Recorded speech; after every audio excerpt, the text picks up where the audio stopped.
we welcome you here. The primary purpose of this organization is to raise scholarship money for deserving Shelby County students to go to Alabama.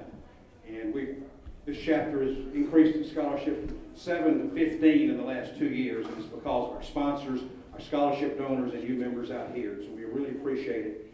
And we hope we have 15 more in the next 2 years. So thanks again for your support, both monetarily and your presence. I also want to give a shout out to our sponsors, Alabama Credit Union, who just started the scholarship this year, as well as being a sponsor for us. ATG Distribution, formerly Alabama Budweiser of Shelby County, which provided our beer for us. Alabama Crown Distributing, which provides our wine as well as money, and Alabama Budweiser money as well. And Tuscaloosa Hyundai and Genesis was a new sponsor, and we're glad to have them aboard this year. We really appreciate their support. I'd like to bring up Larry Palmer, who's a member of the Pelham City Council, and to welcome you.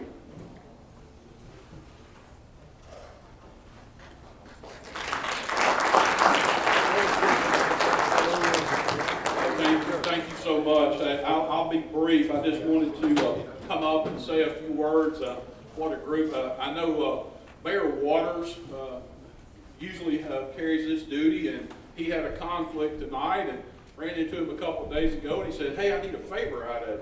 I said, "Sure, Mayor, what you need?" I'm always willing to help you. So he said, "I need you to go talk to some folks."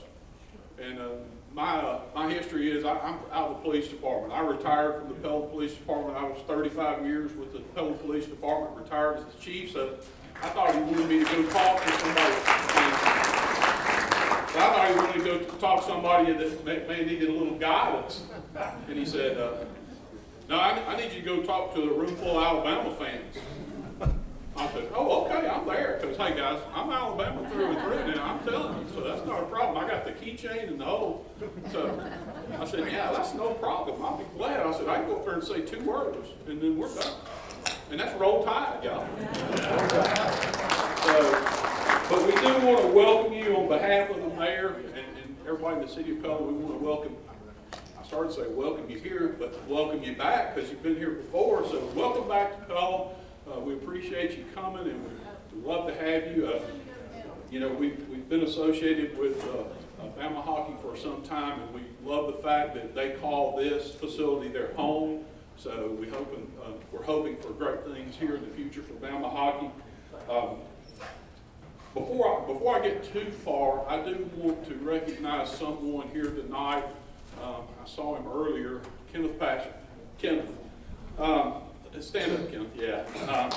Kenneth is our newly elected House Representative 73. A wonderful human being, will do us a great job. So we've got somebody who will really listen to us and work well for the folks of Alabama. We're pleased to have you down there, Kenneth, and thank you so much for that job. You know, when I first walked in tonight, I got to meet several great people, and I see some people that I've known for some time, and I introduced to some new folks, and I really enjoyed talking with each and every one of you.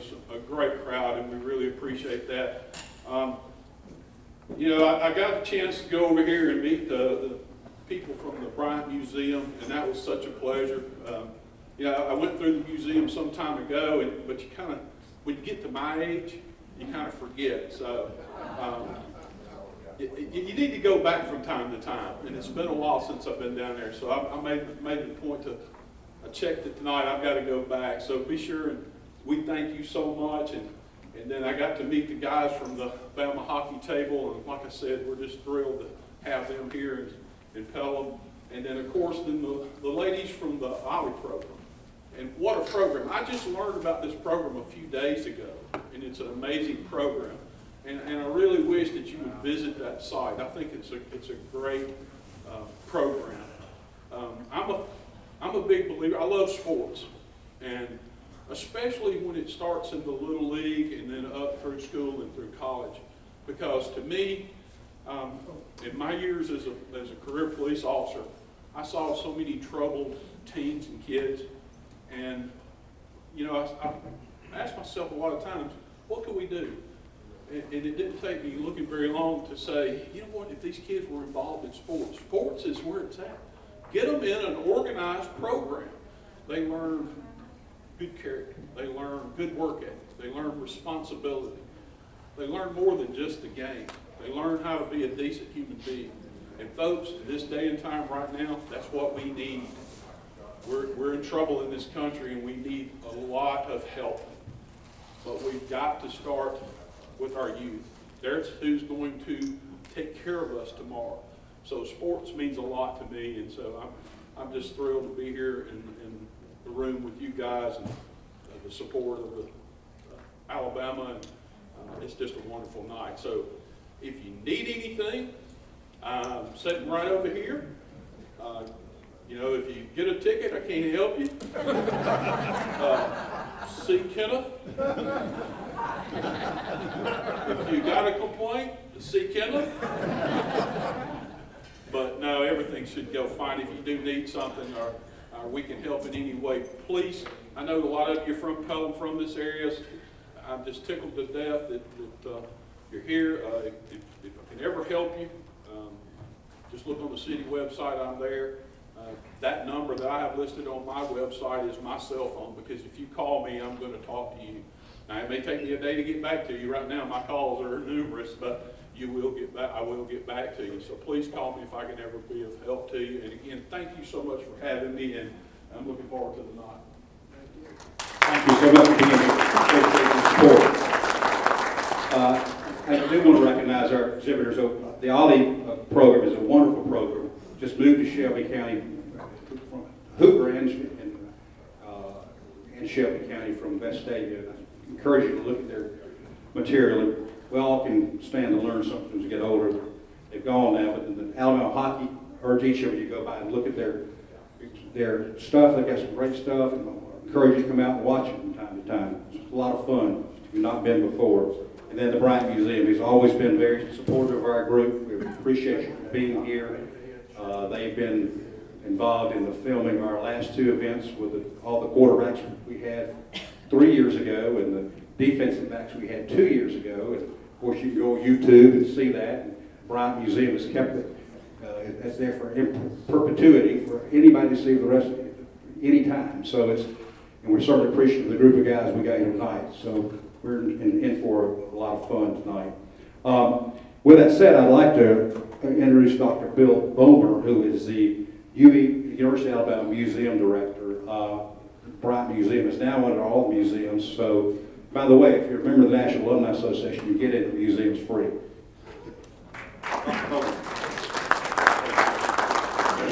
I'm so happy to be with you all today. Greetings from Tuscaloosa. I'm happy to represent the University of Alabama to our great alumni who provide such great support, supporting our students and the work of the University of Alabama.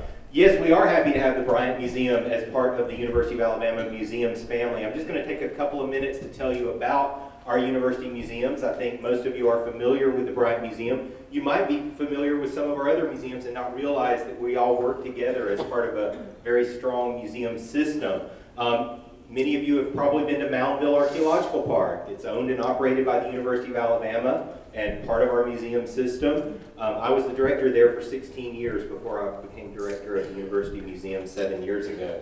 Moundville, 800 years ago, was America's largest city north of Mexico. It's one of the most important archaeological sites in the entire United States, and it's part of the university. Incredible research goes on there. Students come to study at the University of Alabama for the opportunity to do research at Moundville. We have 5 public museums: the Paul W. Bryant Museum, Moundville Archaeological Park. On campus in Smith Hall is the Alabama Museum of Natural History, where you can come see a Basilosaurus whale, a Tyrannosaurus rex skull, lots of mosasaurs, things like that, and learn about the natural history of Alabama. We also operate the oldest structure on campus, the Gorgas House Museum. Built in 1831, it was the campus dining hall. This week we had the first day of classes, but I want you to imagine almost 200 years ago, the first group of 52 students went for their first meal at what we now call the Gorgas House, but it was the dining hall. You can go on a tour there. We'd love to have you.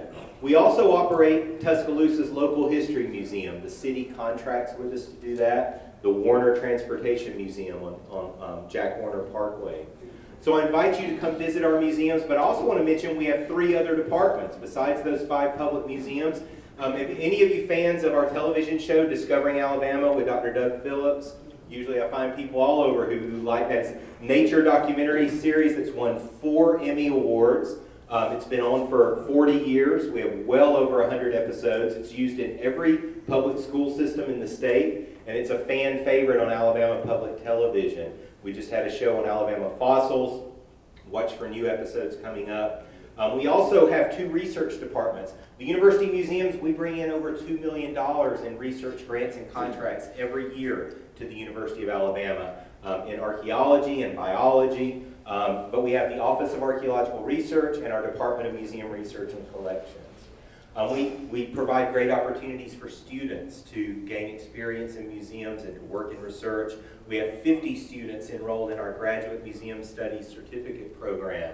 Those are students who are earning their graduate degrees in things like art history, geology, biology, history, and they're adding on to that a museum studies certificate. So that's just a quick summary. Hope you'll visit. You get in free with your Alumni Association card. We'd be glad to have you. Thank you, Dr. Dains. Well, thank you, Dr. Belmar. Thanks for your being here. Thanks for all the support that the Bryant Museum has given our group all these years. I'd like to recognize the 2 or 3 special guests we have tonight. We have,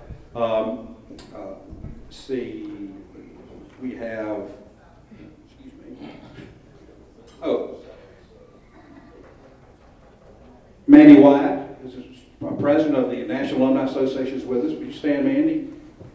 We're always glad to have our current president with us in our events like this. We've got Susan Norton, who's District Vice President for District 6, which is Jefferson and Shelby County. She's always a big supporter of our group, and we appreciate her always being here. We have Trent Miller, who's with the National Alumni Group, Chapter Development Office. And they always cannot tell you how much support they give our group. Every time you call down there and ask for assistance or have any questions, they are more than ready to help you, and they've been invaluable to me as I've served in this capacity in this group for years, and we really appreciate you being here.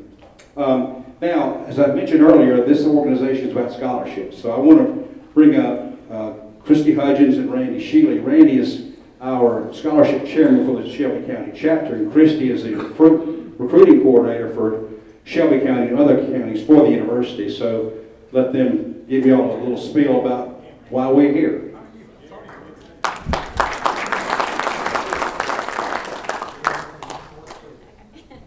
My name is Christy Hudgens, and I am the regional recruiter for admissions and scholarships, and Shelby County is one of my counties that I serve, and so I am the person, I like to define myself as the liaison between the schools, counselors, and the students in the university. So any questions they might have about scholarships, admissions, housing, anything, I would be their contact person. And so on that, please, if you have any students that you would like for me to contact, have down to campus for a tour, please get in touch with me. I would love to do that. So hopefully we can recruit them to be a part of our next class.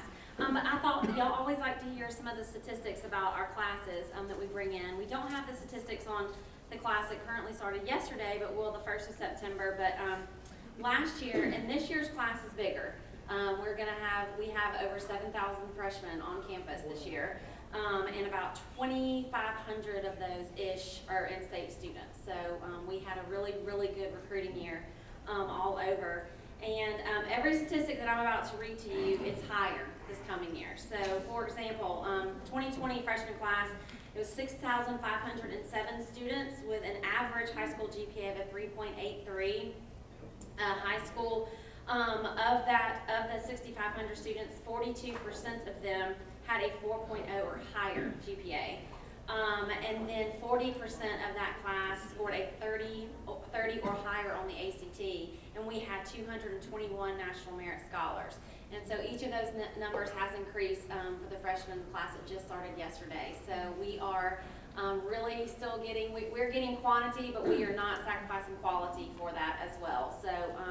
So some really exciting things happening on campus, but I always like to come. I'm very excited to represent your county and recruit your students to join us at UA. So again, please feel free to contact me with anything that you might need help with. I'm here. I live in Shelby County. I actually live right in Jefferson County, but I'm in the area, and so I'm here and easily accessible. So, so nice to see you all, and y'all happy and roll tide. Christy does a great job, and I'm Randy Shealy. I'm the scholarship chairman. I just want to give you a quick update.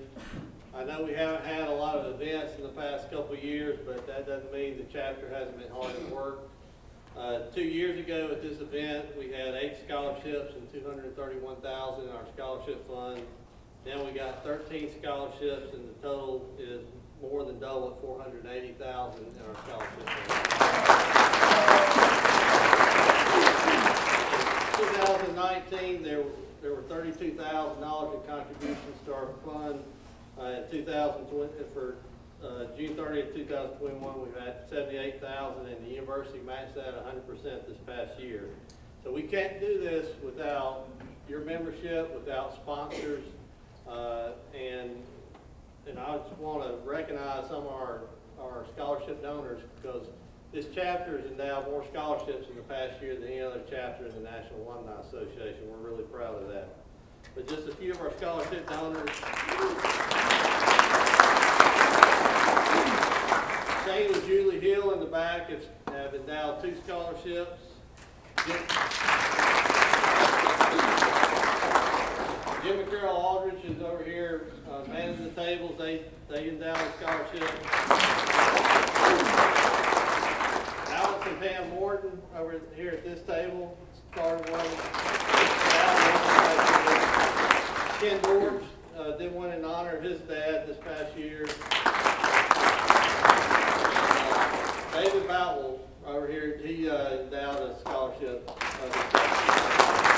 We want to thank them. We want to thank all the sponsors. We generally come up with a structure. If you just do a few thousand a year for a few years, the chapter will match it. Then we'll send all that to the university, and they'll match it. And so in a matter of 3 or 4 years, just a few $1,000s a year can hit the $25,000 endowment level, and then we can start awarding scholarships to students. We did $9,300 this past year. We hope to bump that up to $15,000 this next year to help students in Shelby County go to Alabama. So roll tide, and we need your help. Thanks. Thanks, Randy. And let me say, Randy Shealy is a primary mover and shaker of all the reasons the way the scholarships increased like they have. He's done yeoman's work, and we all owe him a debt of gratitude, because he's crackerjack too. I always like to say, if you don't ask, they won't give. So he asks, and he's been successful so far, and we appreciate all our donors. All right, now it's time for our program. I think it's going to be a lot of fun. I'm going to bring up Andy Gothard. Andy is a member of our chapter. He's a graduate of the University of Alabama, graduate degree in business. Also was in law school with me, got a law degree as well. And that just means that we're both old. But he has been an invaluable member of our chapter, helped us put these last 3 programs together, help put this one together. So he's going to bring up our group tonight. It's going to be a special event, and I think all of y'all will agree after it's over with. So, Andy, I'm turning it over to you. Thank you. Thank you very much. Before I get started, of course, we have the guys part of the program, but we also have some former players here. So, I'd like to recognize them. Mike Eckenrod, right here, you center Mean Lou Green. All right. You want to know anything about Bitcoin? That's the source right here. Ricky Davis. Ricky and I had the fortunate, real honor of playing with this guy's father, who also was a player, Tyrone King Jr. And if that Ron Shire kicked that extra point against Notre Dame, we'd have tied him. So, anyway, am I missing anybody? Wild Bill. Wild Bill Harrison. How did I forget Wild Bill? He got the name. We were doing punt returners. Helmet comes off. He picks his helmet up and runs 40 yards down the field to make the tackle. Wow. Carrying his helmet in his hand. Thank you. As y'all may or may not know, Coach Bryant loved reading Dear Abby and Landers.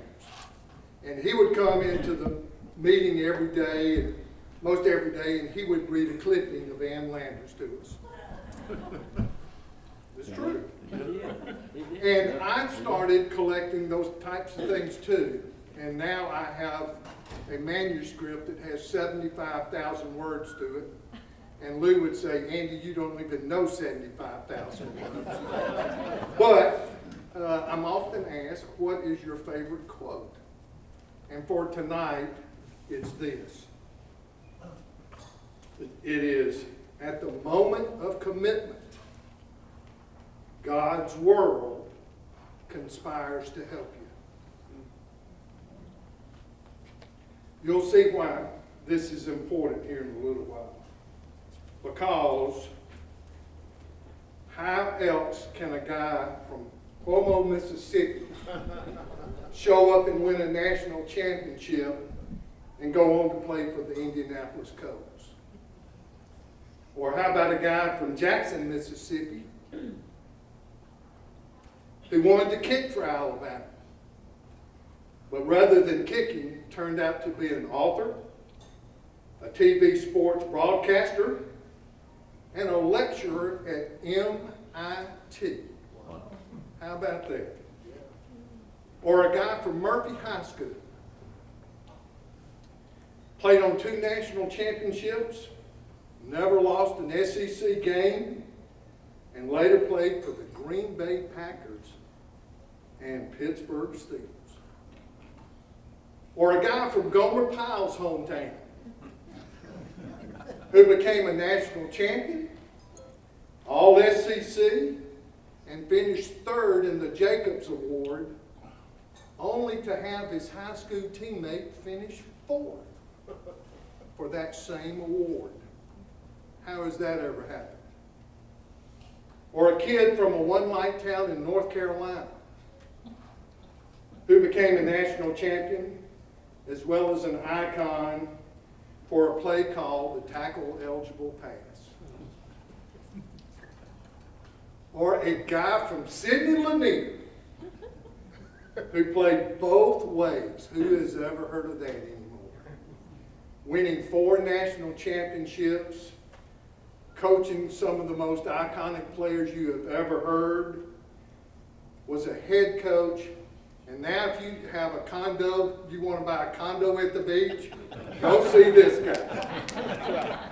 Or a guy from Fort Union Military Academy in Virginia who became a 2-time national champion, an All-American, and literally stood shoulder to shoulder with Bob Hope. That's who our guests are tonight. So, Coach Bryant always says, all right, fellas, here it is. Expect. That's what happened last night. I get a call from Chris Stewart, who had a minor medical procedure performed, and he couldn't make it. So, Coach Bryant always said, have a plan. There we go. And so we did. And tonight, we have a person in the long line of championship broadcasters. Fellows like the name of Forney and Layton and Duncan, Gold and Stewart and Reese Davis, and then there's a guy named Brad Edwards. His life has taken him from Jackson, Mississippi, to Tuscaloosa, to ESPN, and MIT. Not bad for a guy that went to the University of Alabama. If you would, please give Brad Edwards a warm Alabama welcome.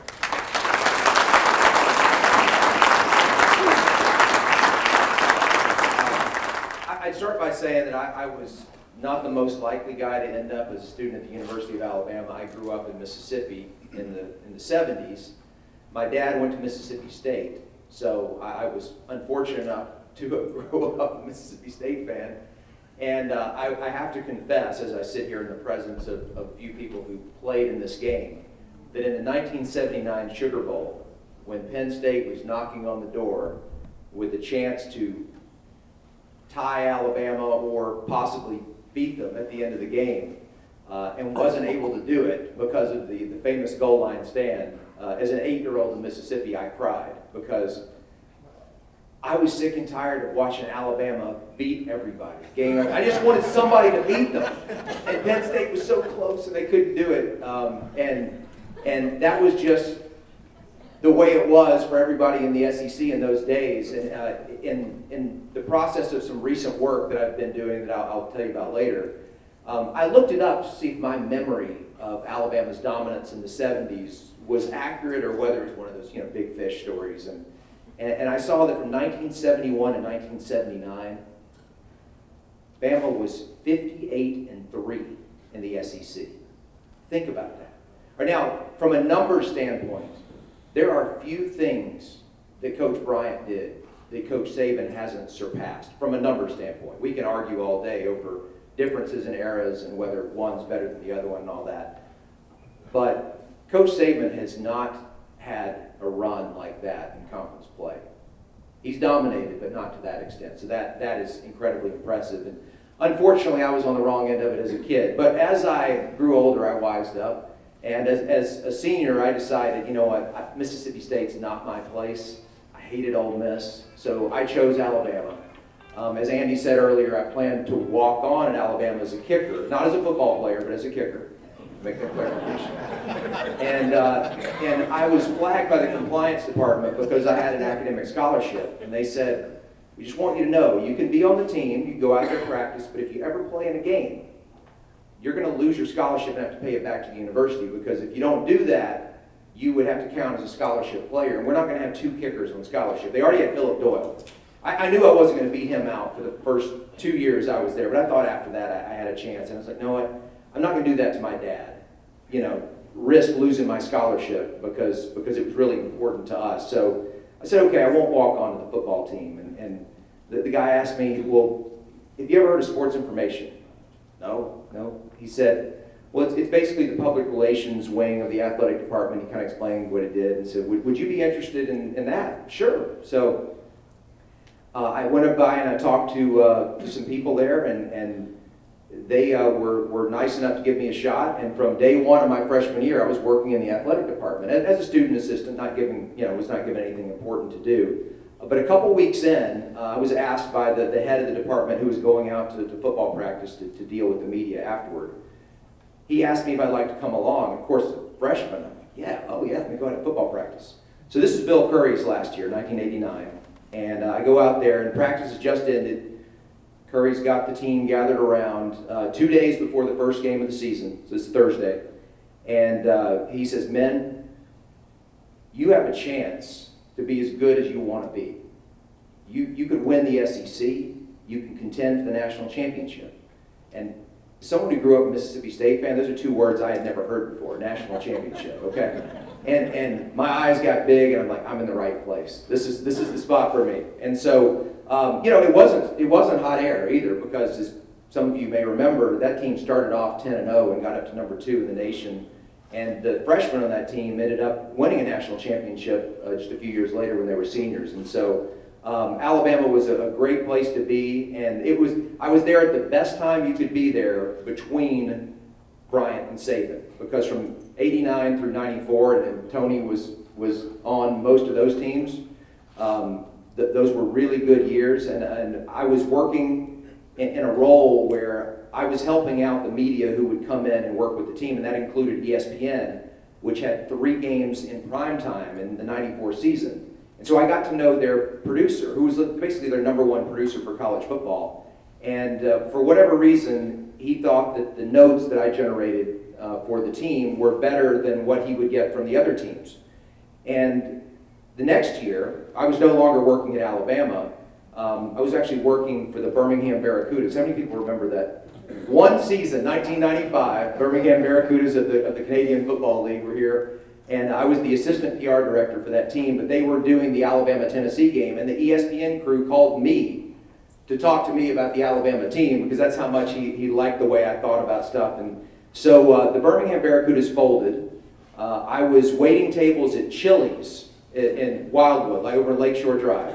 And I come home one night, younger people in this audience might not know that such a thing existed, but there used to be these things called answering machines where someone would call, leave a message, you come in and the light's flashing, says you have a message, you press a button. And so I press the button and it's a guy at ESPN who I had reached out to him a little bit earlier, asked him if he would be a reference for me for a job I was going to apply for at Stanford.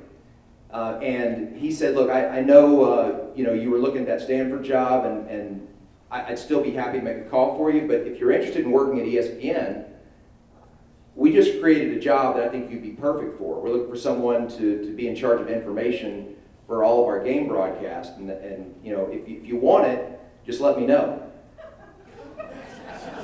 Chili's, ESPN, college football, So I called him back, and it's completely different than it is today, where there's just so much human resources, red tape, and everything you got to go through. I never applied for a job, never filled out a job application, never submitted a resume. They flew me up there. I talked to his boss for 10 minutes, and he said, and they hired me. And so I spent the last 25 years working at ESPN. I started off behind the scenes, worked with and learned from some really great and talented people, including Reese Davis, Alabama alum, and had the opportunity to go from behind the scenes to on air when the BCS was created in 1998. I have a mathematical mind. I was by no means a math major at Alabama. I was a communications major, but I've always understood math. And out of the blue, they create this, mathematical formula to determine who's going to play for the national championship in college football.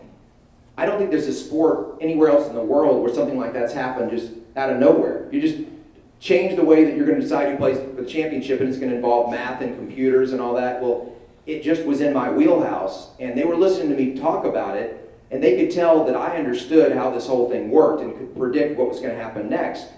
So they hired me to start by writing for ESPN.com explaining it. I ended up on ESPN Radio explaining it, ended up on TV explaining it, and then by 2009, Todd Mcshea, a lot of you are familiar with him as one of the draft analysts, he was on College Game Day on ESPN Radio. A lot of you might not know there's a radio counterpart to the TV Game Day. And he left that to be a full-time TV guy, so they had to replace him. They called me and they asked me, would you like to be the co-host of the show on ESPN Radio? Sure. So it's the first time I actually got a chance to talk about all things college football, not just the BCS and those numbers. And I'm excited tonight to get to talk to all of these offensive linemen, because my co-host for all those years was a guy named Trevor Maddich, who was a lineman on BYU's 1984 championship team. Played 11 years in the NFL, so I've been sitting next to a guy every college football Saturday for the last 12 years who played offensive line. And I've learned a lot about offensive line play and offensive linemen, including the teamwork that it requires to be a good offensive line, the chemistry, and then also that offensive linemen are actually really smart.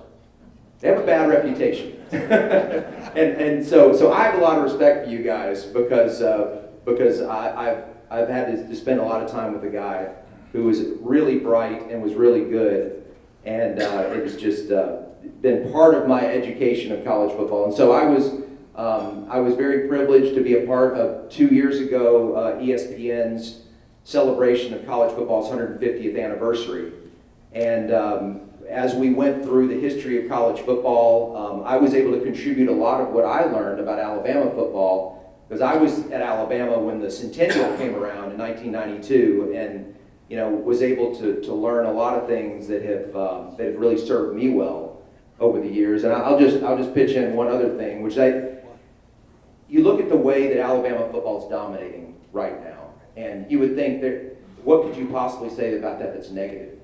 The one thing that I would say is unfortunate about it is that the younger Alabama fans today, they have no motivation to learn about the great teams of the past, because when you're the greatest team in the sport, you don't care about going back and learning about when you used to be the greatest team in the sport, because you already are. And I think that the history of Alabama football is unfortunately being lost on a lot of the young people today. And I'm just really hopeful that by having conversations like we're about to have and putting them on the internet where people can watch them, that a lot of Alabama fans will learn about great players, great teams from the past that they might not have learned about otherwise.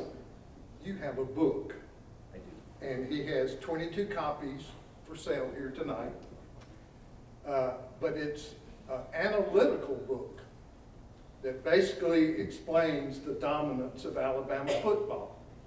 And obviously, there it is. But if you could give us quickly a couple of real statistics out of that book that you found as far as the University of Alabama is concerned. So the book is called Dynasty by the Numbers, and if you see the 6 championship rings on the front, you will see that it's talking specifically about the Nick Saban era here. And I set out in writing this book to show everyone, not that Alabama's been the best team in college football over the last 12 or 13 years, because even Auburn fans will admit that. What I wanted to show is how much better Alabama has been than everyone else in the sport.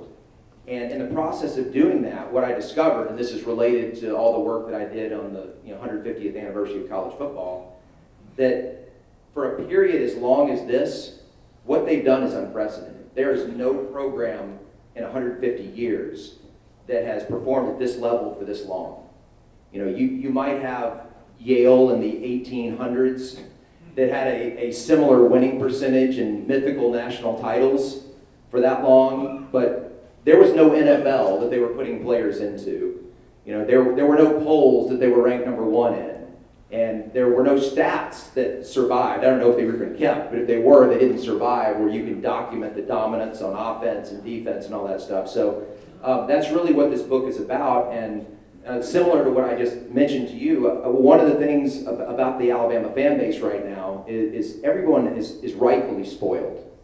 And even in a year where they lost as much as they did, we come into this season with everyone expecting they're going to be right there at the end contending for the national championship again. And that's not normal.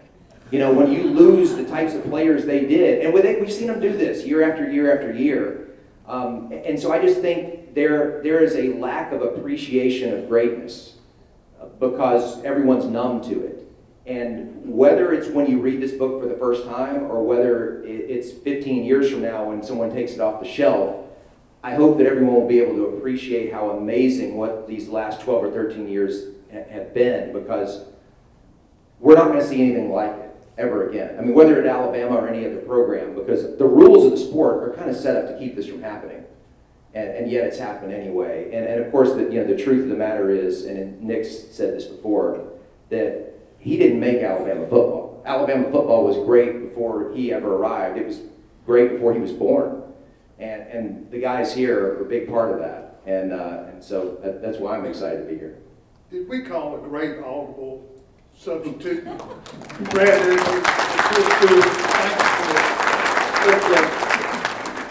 I'm going to tell you, I'm going to quote Vince Booth, who gave the eulogy a couple of weeks ago at his offensive line coach, D. Powell's funeral. And he said, here's the definition of an offensive lineman. An offensive lineman is a football player who has a girlfriend that watches him up until the point that the quarterback hands the ball off to the running back.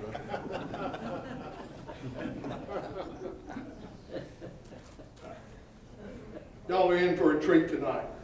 First guy I want to introduce is Coach Jimmy Sharp. Coach Sharp played at Alabama and lettered 60, 61, and 62.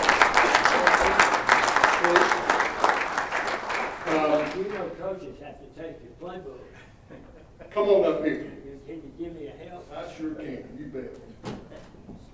I don't need the help. He played with such, I remember when you needed. listen, that's exactly right.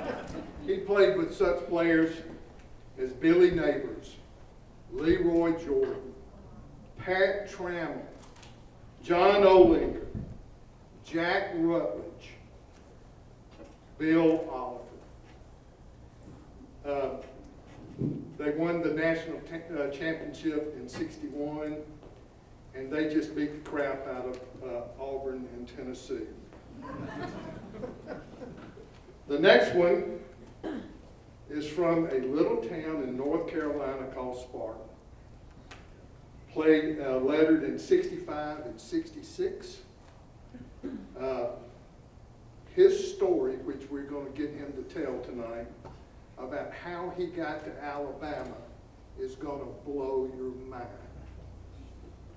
He played with such greats as Stabler, Les Kelly, Cecil Dowdy, Holman and Perkins were the wideouts. Man, what a team. A 2007 honoree at the Alabama Sports Hall of Fame. You've heard his sideline calls. And just on a personal note, first play I ever got in was against Vanderbilt. I guess Coach Bryant thought it was safer to put me in my sophomore year. And I make the tackle on the kickoff. The first person that comes and hugs me is a guy with the headset on the sidelines, Jerry Duncan. Ladies and gentlemen, Jerry Duncan.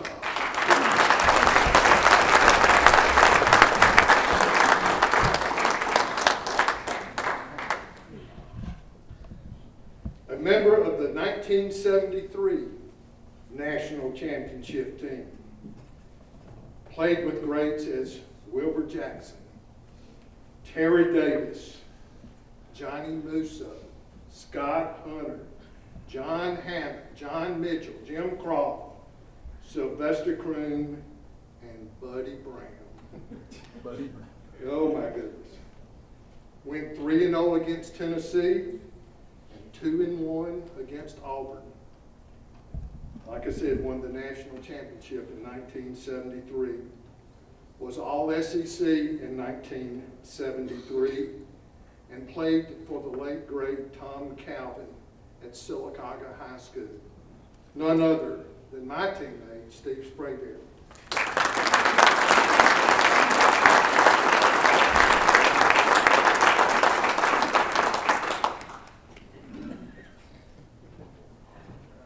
Happy birthday to the next lineman, Buddy Adelette. Buddy would argue that the line that he played on was the greatest offensive line ever at Alabama. They had the best center to ever play, Dwight Stevenson. They had Jim Bunch, All-American at tackle. They had 4 guys who received all SEC honors and a second team all SEC. They never lost an SEC game. They won back-to-back national championships. Just a little guy from Murphy High School who went on to play for the Steelers and the Green Bay Packers. Buddy Adelette.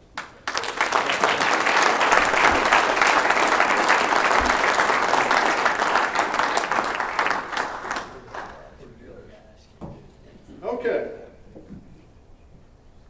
Jim Bunch. Probably one of the most well-liked people that has ever played at Alabama. Just everybody loves Jim Bunch. He started out, of all places, at Fort Union Military Academy in Virginia. Coach Donahue went there to recruit another person, not Jim. Saw Jim play and offered him a scholarship. He played on the 78 and 79 national championship teams and was All-American. what a record he had. He owns a bed and breakfast, which has been voted the #1 bed and breakfast. And if you're ever in Valley Head, Alabama, stop in and see Jim Roach.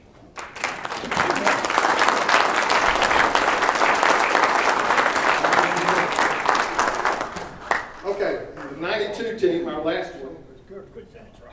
How does a guy from Como, Mississippi, play for a national championship with greats like Roosevelt Patterson, Jay Barker, Saran Stacy? He was 3-1 against Auburn, 2-1-1 against that Manning guy against Tennessee, played for the Eagles, New Orleans Saints, and Detroit Lions. Please make welcome for Tony Johnson.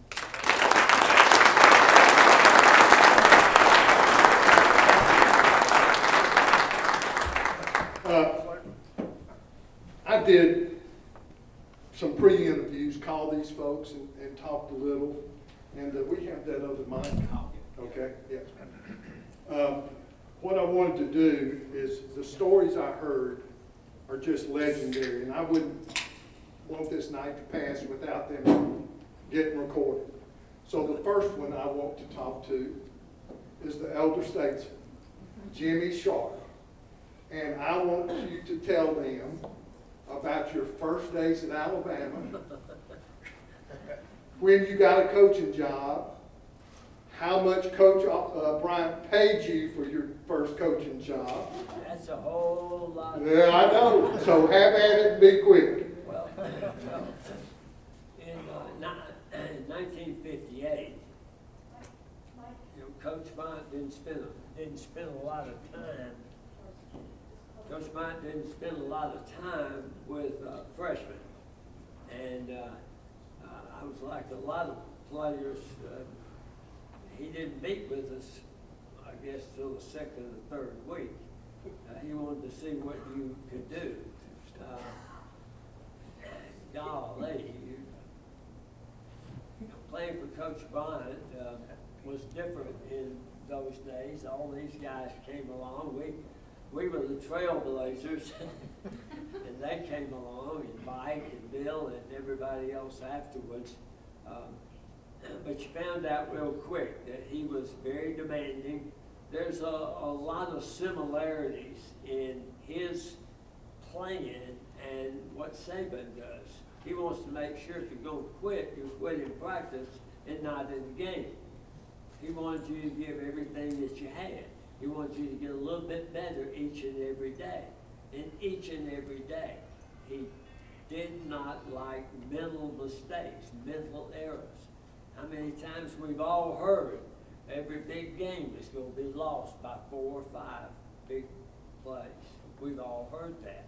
And it's true, and it works out. I went to Lanier High School. At the university, I majored in management and finance, and had already accepted a job with Procter & Gamble.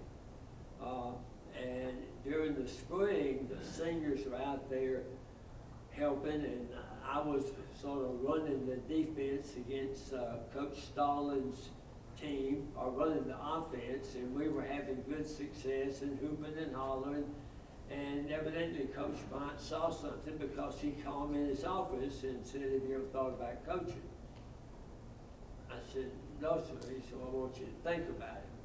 And I went and talked to Coach Stallings about it. Coach Stallings said, "If he offered you a graduate assistant, you need to take it." And I did. After the third ball game, he called me back in his office, and I'd already, as I said, already accepted a job with Procter & Gamble, subject to me completing my master's, and he offered me a full-time position for $3,000. I took it, but I had a hard time convincing Ann that it was a good deal. and I never regret it, though. It was a wonderful experience. I had an opportunity to be associated with these and a lot of others. We learned together. We know how it is to build a champion. And we know that size doesn't really matter. The game has changed tremendously. It's changed from when Tony played to when we played. Can you imagine us? Mike was the same size as all of us, having to block Big Daddy right there. Okay, but we figured out ways to do it. We figured out ways to do it. Okay, my next one is from that one like town I described called Sparta, North Carolina. And I want you to tell your story about being recruited at the University of Alabama. Well, first of all, I'd like to thank all these folks for coming out to see these old guys tonight. Appreciate your hospitality, and there was more people in this room tonight than lived in Sparta, North Carolina. That's where I'm from. I can assure you. There might have been this many people in the county, but anyway, little small town, Class A, smallest county in the state of North Carolina. That was in 1962. It's the smallest county in the state of North Carolina today. It's on the northwest of North Carolina, right on the Virginia line, 4 miles from Virginia, and you got to have a real reason to go through Sparta, North Carolina. No train stations, no bus stations. It's just kind of a little farming community it was back then. Anyway, I had 3 football coaches in my 4 years in high school. I had 3 football coaches and 3 basketball coaches. Because if you could win in Sparta, somebody else came and got you, and you moved to a bigger place, and that's what we did. We had a little bit of success in winning, and they would come and get the coach, they'd bring another guy in. Matter of fact, one of my basketball coaches was a guy that some of you were familiar with, if you know anything about Auburn basketball. His name was Sonny Smith. He was my high school basketball coach my sophomore year, and he was also assistant football coach. And so anyway, I was just a very average player, and I had a little bit of success, and was not offered a scholarship. I had one team over in Kentucky named Georgetown University came over, and actually invited me over to look at the campus, and I would have probably ended up going there because I would have had to walk on, but I would have gotten a little bit of a basketball scholarship. So anyway, my last high school coach I had my senior year, he goes to a coaching clinic in Raleigh, North Carolina, which was right at my senior year was really over because this was in the summer. They'd gone to a football camp, a football clinic, and Coach Bryant was the keynote speaker at this clinic. And I don't know whether there was alcohol involved or what happened, but when my coach came back, he said, I've had a long conversation with Coach Bryant, and he said, I think you're going to hear from him. So about a couple of weeks later, I get a call from Clem Griscom, who's was Coach Bryant's chief recruiter at that time. Of course, I didn't know that, and he said, Coach Bryant got back from North Carolina, and he told me that he had told your high school coach that I need to come up there and offer you a scholarship. And he said, we can't even get any film on you. He said, we don't have anybody. He said, I've talked to some high school coaches. He said, nobody's really blowing their horn about you being very good. He said, I don't know what's happened to Coach Bryant. He said, he doesn't ever do anything like this. And, so anyway, Coach Griscom came up there and he offered me a scholarship. And about 2 months later, I went down to Tuscaloosa. And I really thought I'd died and gone to hell because I was in the mountains of North Carolina. We were up about 3,400 feet, and blue skies, no smog, and I kept on smelling this smell, and I just smelled like rotten eggs. And I said, when is this thing gonna blow through here? And it was the paper mill, and it blow through. And, but anyway, it was just, you know, I guess what I could say to you, we can go on and on and on, but, you're just looking at a lucky guy. I got down there and I just happened to be at the right place at the right time. I got a lot of break. I got hurt. I got banged up real bad. I got away with 165 pounds. Coach Bryant kept on moving me around. I was a halfback, and they moved me to fullback. Then they moved me to blocking back, and I got up to about 185 pounds. And so one day he came over and he said, Coach Stallings thinks you might be able to play safety. I said, well, I played a little bit of safety in high school, and he said, okay, I'm gonna move you to safety. Well, so we go to, this is spring training. I go over to Joe Namath's senior year. So Coach Stallings said, I'm gonna start you today. You're gonna start. And he said, I'm depending on you to do good. I said, okay, I'm gonna do my best, Coach. Joe Namath threw 2 touchdown passes over my head.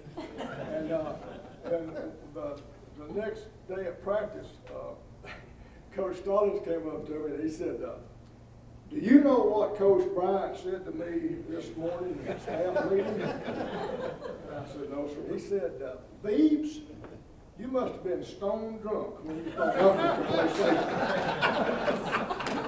So Coach Bryant came in and he said, I'm going to move you to guard.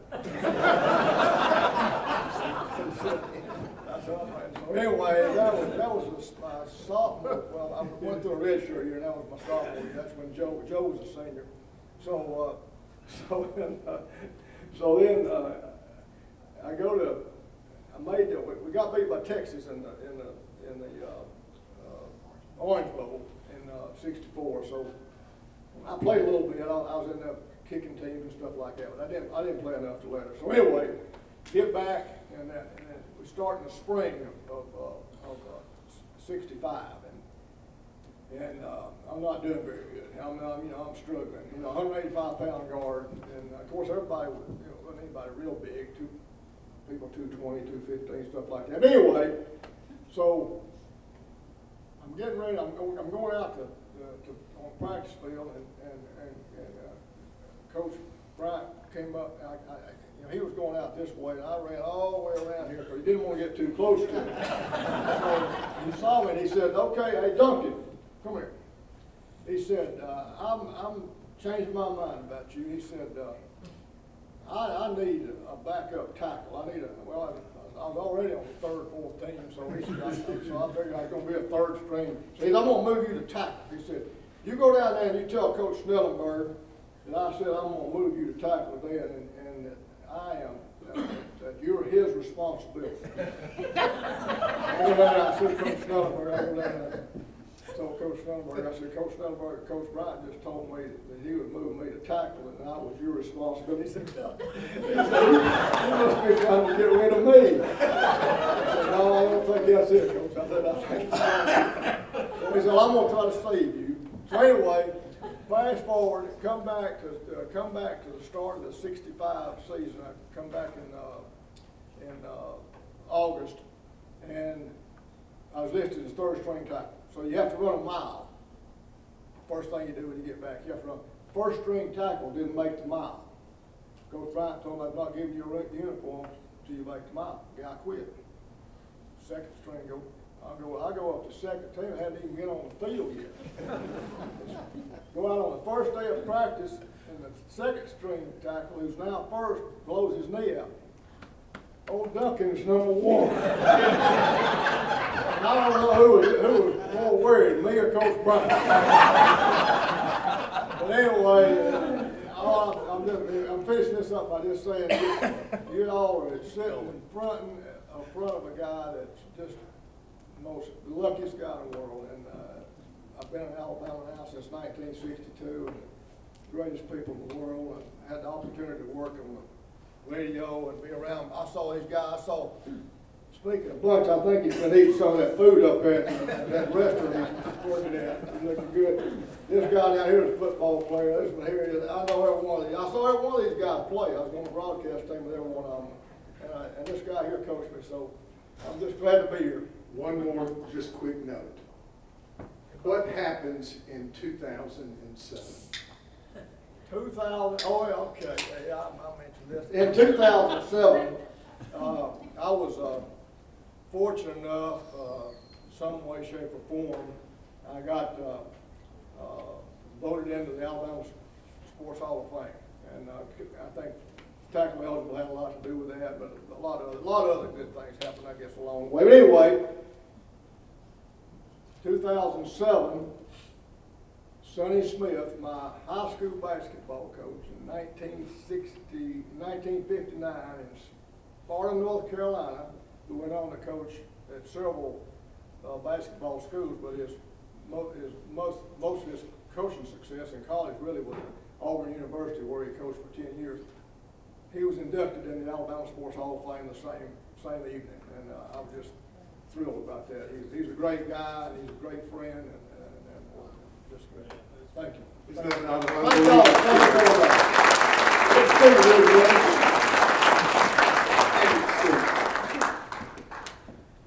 The original Wishbone guys. The original Wishbone guys. And y'all know, what's the premiere date?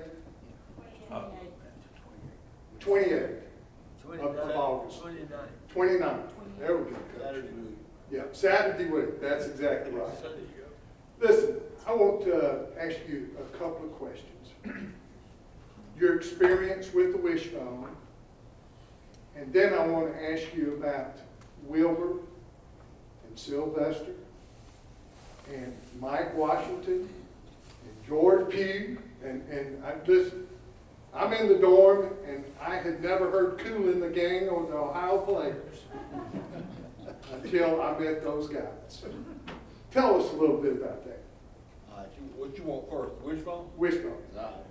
Well, I was on the beginning of the Wishbone, the very beginning of the transition, and of course, man on the end was a big part of that transition. And Coach Bryant comes in the staff meeting room and tells us we're going to sink or swim with the Wishbone. We're not going to start the Wishbone during the season right now, and we're not going to change it in the mid-season and go back to what we were doing. We're going to stay with it from the first game to the end of the season, and that's what we did. And it was the greatest publicity secret I think that's ever been in football that I'm aware of.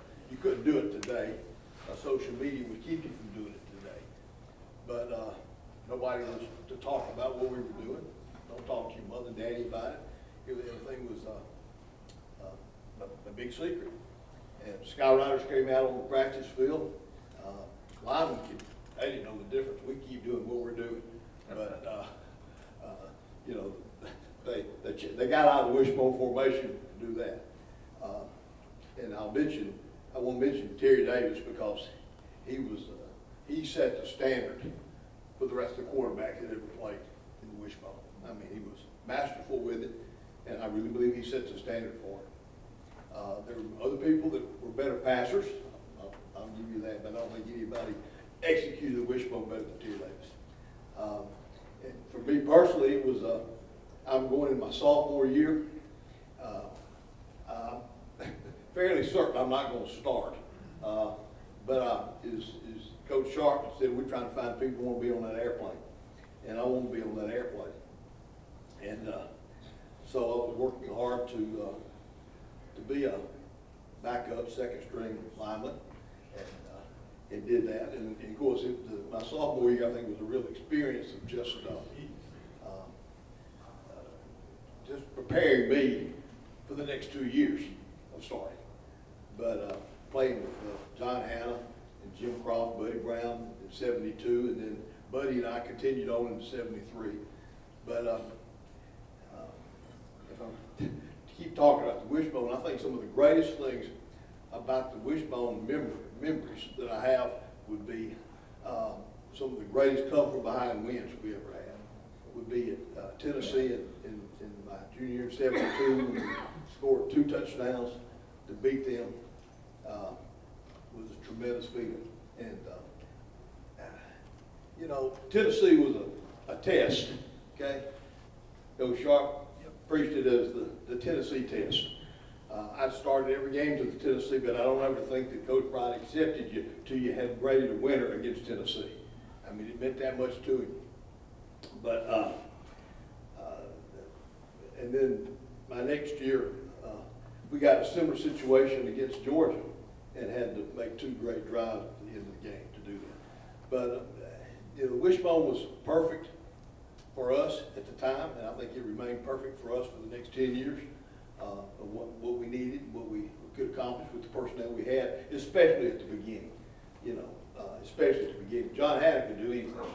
You know, it wasn't about finding an offense and John Hanna would be the best at it. It was about finding an offense that Steve Spraver, Buddy Bryant, McCroft, and all of us could be the best at. You know. Now, talking about Wilbur, I was just down in Ozark last Friday with teammate David McMakin, Dexter Wood, Ellis Beck, and Joe LeBou, all to recognize or be a part of the recognition of Wilbur Jackson having the biggest mural I've ever seen in my life with a player on it to honor Wilbur. And they're going to do others, I understand, but it was special for us. Wilbur and I've probably been in the huddle with Wilbur Jackson more than I have anybody else. And there's been times that in that early August of '71, I think he and I, but either one of us would have fallen over in that old city bus that you sit, those parallel seats, sitting by each other. We kind of fall into the bus rather than step into it. But you know, I don't think if I moved, he would fall over, and vice versa. But I needed to be there to support him. But great people to be Sylvester Crew. Sylvester, he was great at everything except running the mile, 4 miles. That was the worst thing he ever did. Okay, the rest of it was outstanding. Mike Washington, he's a character, but he's a great guy. And Ralph Stokes, I don't know, I think you mentioned him. Had an opportunity to block for Ralph a lot of times, but I mean, you know, I could keep that. Who the person I'd like to talk to about the most would be Wilbur Sly.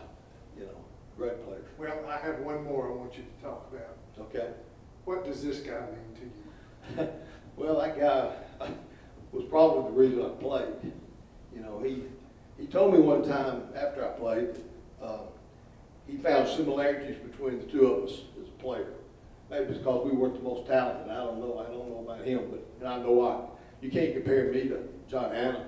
You know, he did things that I couldn't do, and we refer to. I had a more varied toolbox of blocking techniques than John Hanna would ever need. But he had my back as a coach to a player. You know, he could look me in the eye, and I could look him in the eye. He didn't have to say much. You know, I knew what needed to be done. And today he's a great friend. He was the perfect coach for me, honestly. He really was. Hand it over to Bud.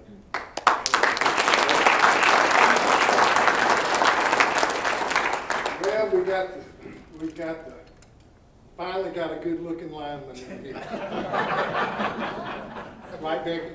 It's my wife. Yeah, there we go. There we go.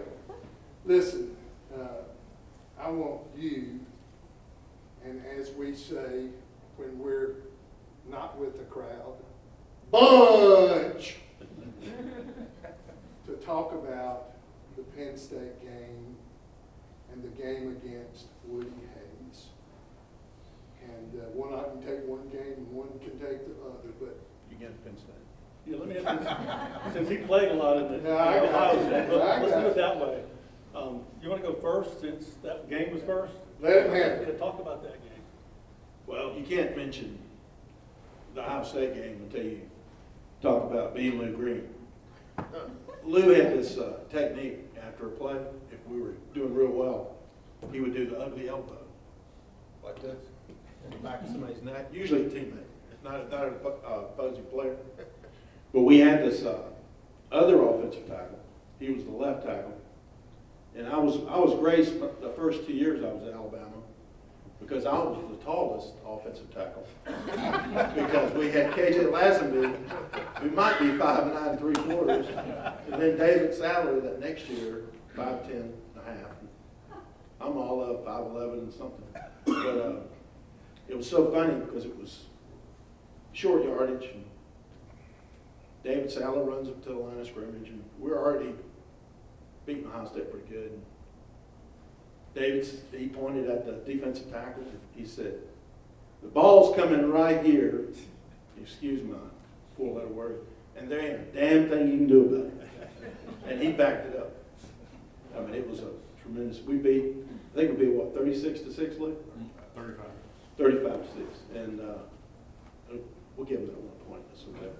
But I mean, it was an intense game, but we were ready for it. And what was really, I guess, the biggest disappointment was after the game. A couple of days later, we found that we weren't number one, because that year we would have been number one because the first two teams got beat. Notre Dame was number 5, so they just leapfrogged us, even though we won 35-6. And they beat a great team. They beat Texas, and they had this running back named Campbell. Anybody heard of that? But the amazing thing about Campbell was when he played for the Oilers, he didn't make his mile time. You know what Bum Phillips said? The fans were kind of upset about it. And they said, okay, when it's 4th and a mile, we just won't put him in. I mean, you take a great player like that, my gosh, you got to play him. But to be a part of that Ohio State-Alabama game, you know, you got Woody Hayes and you got Bear Bryant. It doesn't get any better than that. Until the next year. You got Joe Paterno and Bear Bryant. So, I mean, to be a part of that victory was incredible. And like I said, the game was really never in doubt. I mean, it was just a dominating game. And, you know, another day, you know, who knows? We might have won, you know, 45-6. You know, who knows? But they were really a good team. They just didn't have it in sync. Plus, you know, somebody said earlier, we had the best center the game's ever seen. And he would get on that nose guard. I think his last name was Brown, Aaron Brown. And poor Brown thought he was a defensive back before it was all over. Dwight was driving so far back. I remember one year we had to play Baylor. I'm getting off the subject a little bit, but I do that a lot. And Mike Singletary was their middle linebacker.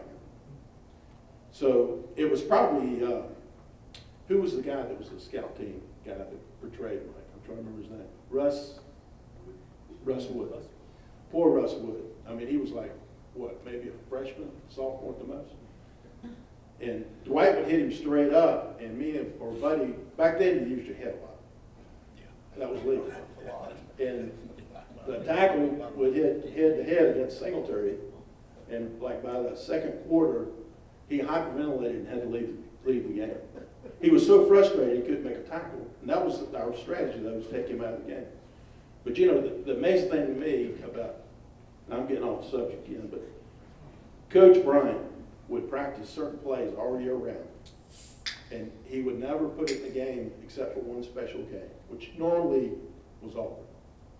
And he'd put this play in, I mean, it would work like magic, even though, you know, we practice it every day in practice, but never put it in another game. But, all right, Mr. Adelaide, your turn. Let's pronounce the name. The 78 season, you want Penn State in particular, but what he's talking about, the 78 season became unfinished business from 77. I mean, really, everybody thought we should have been number one. So as a squad, when we met that first meeting, it was dedicated towards getting back to that national championship potential and winning the national championship. And so the year proceeded. We were actually number one when it started. And throughout the year, we played games and all. And so Penn State's coming up into the year. They're actually ranked number one. We're number 2 going into the Sugar Bowl. So that's what you're asking about. And I remember when we're coming in for the big team meeting. You've gone home for Christmas, coming back for bowl practice and all that, and we're in the big meeting room there. And so you wonder what Coach Bryant's going to say, you know, and everything. So we get in there, Coach Bryant talks about, he said, we're going to play Penn State. They're a solid team. They're well coached.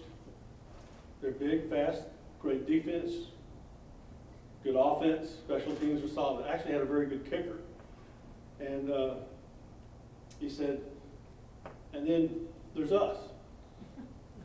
He said, now, you might think this is going to be a tough game. He said, but you guys have been down here in the South. They're telling their boys, laying on the beach, sipping on lemonade, having fun, while they're having to dodge brickbats up there up north, which made a lot of us ask what a brickbat was, but what that means, they were brought up in a tougher environment and all. So as the game unfolded, we knew it would be a tough game. Obviously, we both had very fine defenses. They had Matt Millen, Bruce Clark as their defensive tackles. They were penetrating like crazy, and that's what harms the wishbone, is when you get penetration that messes up your mesh and things like that. And so Jim talked about the special plays and all that. Well, we had the special play that we put in, and it is where we had the center and the guards line up, and the tackles split all the way out to the hash marks and all this.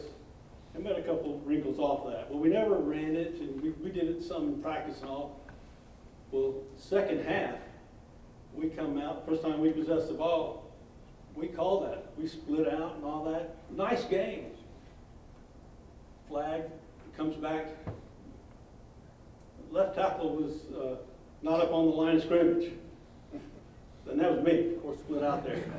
Not on the line of scrimmage. Coach Bryant, get him out of there. I mean, first series, I'm over on the bench. The next guy's in and whatnot. Well, the next thing I know, Mike Brock, who's the left guard, he's coming out.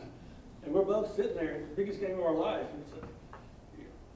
It is what it is. And the next thing we hear, and actually Coach Bryant's standing right there, we're kind of sitting right behind him, and he said, we hear him say, those two ain't any better, get them back in there. So we finished the game, to say the least.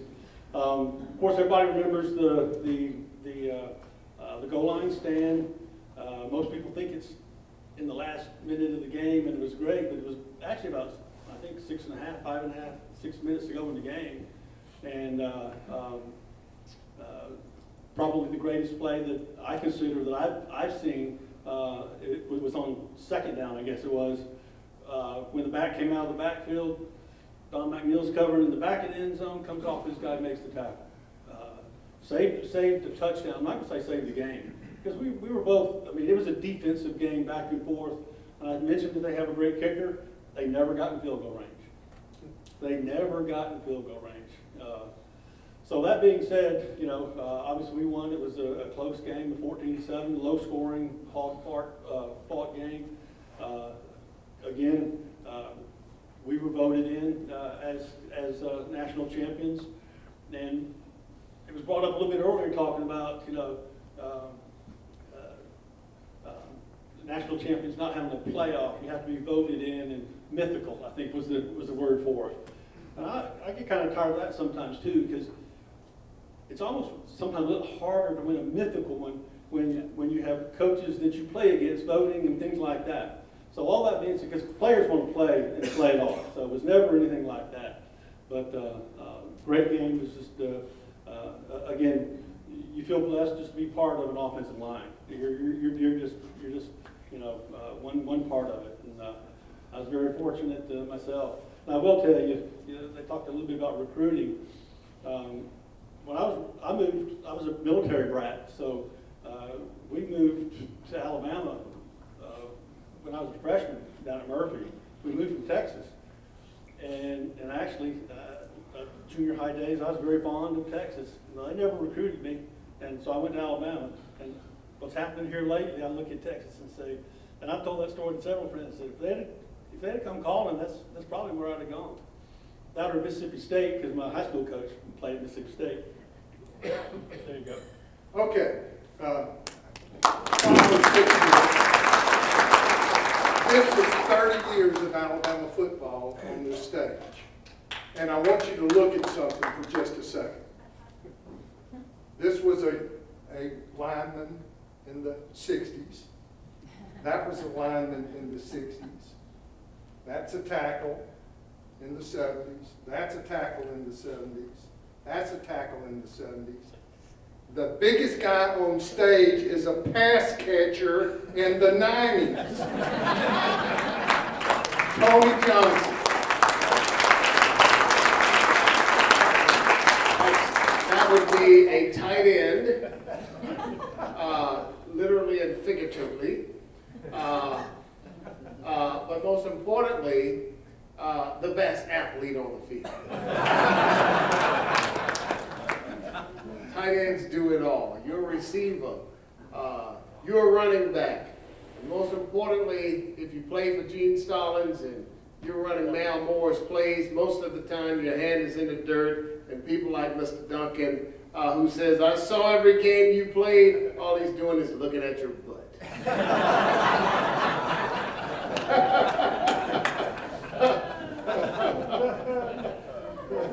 Well, that's a good story. I want to just take a couple of minutes. I know Brad's got some questions for you, but just real quickly.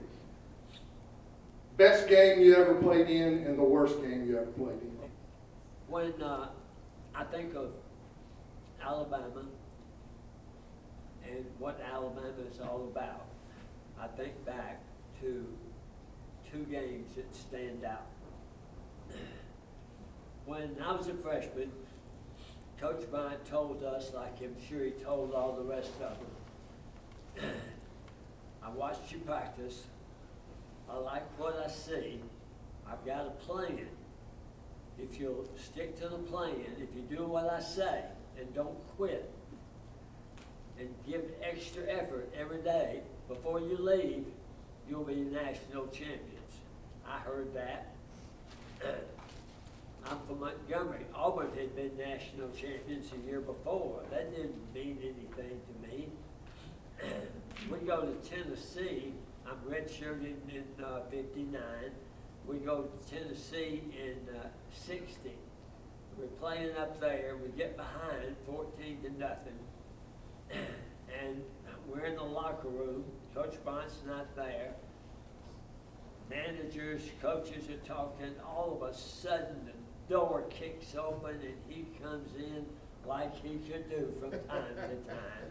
And he is raising Cain, slapping water. He said, we're not, send that plane back, Carney. We don't make everybody walk back to Tuscaloosa. If you don't do better, that's the last time. And he gave everybody hell. In fact, I'm sitting on the floor, and he's coming down there, and he's hollering at everybody, and I started moving my legs. I didn't want him to get down there and possibly kick me because I hadn't done it.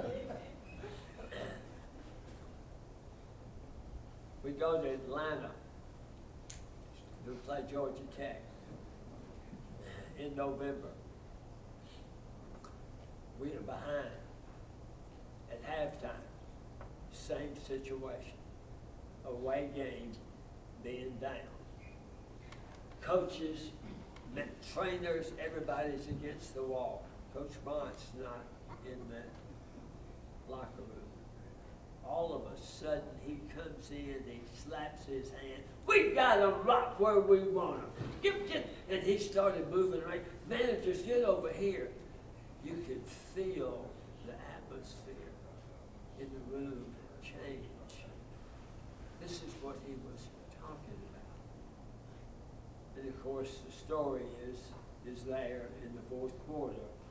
Richard Odell, who wasn't even the kicker, kicks the field goal that wins the game. To me, that's the most memorable games that I participated in. Never forget it because I had one of those, wow, I get it moments. And that's what each one of these guys has experienced there. When you know that you know that you know what Alabama football is all about. Now I'm not going to business opportunity. Notice that we were talking about the size. Well, the game has changed drastically. In 77, 78, they made it legal for offensive linemen to use their hands. They made it legal for offensive linemen to fire off the ball and make contact and go further down the field. The game changed. The people that were making those decisions were thinking about putting people in the stands and not thinking about the players. But the game changed, and so linemen could be bigger. I want to show you one thing. I speak to a lot of groups, and here's a picture that I use. That's a picture of my friend Jerry Duncan, who was our starting left tackle, and Barrett Jones, right? Oh, Barrett Jones. Wesley Britt. Wesley Britt, okay? Same size. Now, you look at the difference. Now, both of them were starting left tackles. You know what else? Both of them have a championship ring on their fingers. See, it's about their attitude. Jerry had one of those, wow, I got it moments. Steve Sprayberry, he had one of those. Mike Eckenberg, he had one. You know, Ricky Davis, and they all had it. Wow, I understand it. I know what this is all about. Just send me in, Coach. So, that's not what you asked me, but. Of course, I was 81 and rolled up here, you can answer anything you want. Every one of these guys have a championship ring. I've got 4 in the car. I told them, I said, I started to wear them in. But they're not, my friend Bruce Arians. Bruce was my first quarterback when I went to Virginia Tech, and he shows me that big ring. You know, you had something to do with that ugly thing, and I've got my little 1961 national championship. Blood, sweat, and tears are in every one of those. You know, means something. Means something. Alabama football is special. And Tony, he said it perfect. Tight ends, blocking. Hey, it depends on who's calling plays, doesn't it, brother? That's right. Your best and worst games that you played in. Oh, Lord, I had a lot of bad ones. But anyway, I guess the 1965, well, but in January 1 of 66, Alabama versus Nebraska in the Orange Bowl. They had a great team. We had already tied a game by call Stapler threw the ball out of bounds on 4th down to stop the clock, and we got beaten over in Athens by Georgia when a guy's knee was on the ground. So anyway, I'm not going to get into this thing here. We had a great game. Coach Bryant had a great game plan. This was when Nebraska we were outweighed. We played against guys like Tony that night. Matter of fact, they had a guy named Jeter that was about Tony's size. Anyway, we ended up winning the game 39-28. Had a lot of success with the tackle eligible and ended up winning the national championship because number one and number 2 teams got beat during the day game, and we had the night game and pulled out a victory. So Handed over to won a Steve. national championship. You talk about that. Tackle eligible John Rogers, who took John Hannah's place at right guard in '73. He practiced one day. Said, talking to Coach Sharp, said, "Hey Coach, y'all ought to let Sprayberry run tackle eligible for us right there." Of course, he didn't start laughing. He ain't gonna do that. But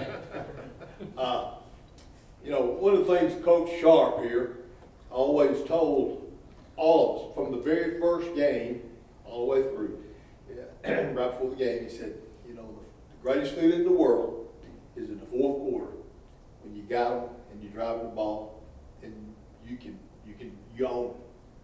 They know it and you know it. And I remember, to me that was most evident, well, a lot of games, but Kentucky surprised us in '73 after we'd beaten California 66-0.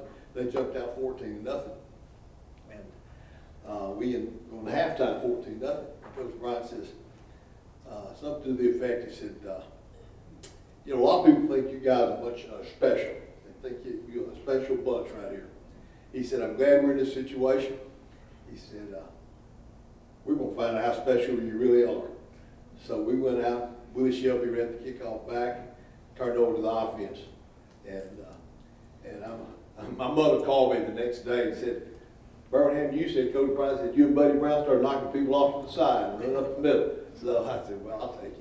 You know, but that end of that Kentucky game, those guys had their hands on their hips, had these black mouthpieces, and they were wore out. And you look at them in the eye, and he's exactly right. They knew, and I knew we could do anything we wanted to. That's a great feeling. Best and worst, huh? Best and worst. Well, best, I'm going to say, was our opener in '78. It was actually the first game I got to start. So, actually, it was back when you were only on TV 2 or 3 times a year. It was scheduled later, and we find out that it's moved up to the opener and all that. But actually, in that spring training in '77, I was actually a tight end. Yeah, I lettered my first year as a tight end, and then we had the graduation with Lou and Crider and Sadie and all that. So there was 3 spots open, and Coach Ryan told me, give you a shot at that left when you come back, because I did a lot of that in the spring. So all that being said, and we played well against Nebraska in that opener, so that was kind of a favorite, you know, from that standpoint. First time you get to start, you know that you're going out. Well, you don't know. You go out to warm up. Y'all, everybody here knows this. You go out to warm up and all that. You don't know you're starting until you go back in and Coach Bryant says, starting today is, and he names off who's starting. And there are some changes. So that was probably the best and most exciting. Hardest, toughest, and anytime you played Mississippi State. They played 4 techniques right in front of you. It was like oak trees there. It was tough to move. You know, we're the closest rival. You know, on the wishbone, you want to move a lot of times, but sometimes you're reading that person right in front of you, and you're dancing with that and all. But I just remember Mississippi State. I hated that. You knew it was going to be tough, and everybody knew it was going to be tough because we never lost to them or anything like that, but it was always a long day. So Mississippi State was always one that kind of, it's that week again. By far the worst loss that I've ever been a part of, except for my high school. We played Georgia my freshman year, and I only played 8 plays. They beat us 21-0. And guys were crying. I'm not going to say who was crying. But Coach Bryant told them to shut up. It was too late.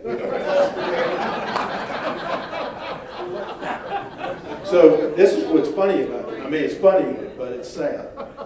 The next year, I needed extra tickets. My family was coming in. We're playing Georgia and Birmingham. I believe it was Birmingham. And so, Coach, you know, you go and you sit on that couch, and it's in the Bryant Museum, and you go way down, and he's behind these bay windows, and his eyes, I swear they would glow. To me, that was the most distinct feature, was Coach Bryant's stare. The second thing was his voice. I mean, he could speak normal, but he would intentionally, and you couldn't understand what he was saying. So, okay, let's practice. I want y'all to get just completely quiet. When he walked in a room, that's what it was like. Yep. Everybody on the team. I could hear, if Buddy was sitting beside me, I could hear Buddy's heartbeat as well as mine. I mean, it was, I've never seen a man walk in a room and just command respect.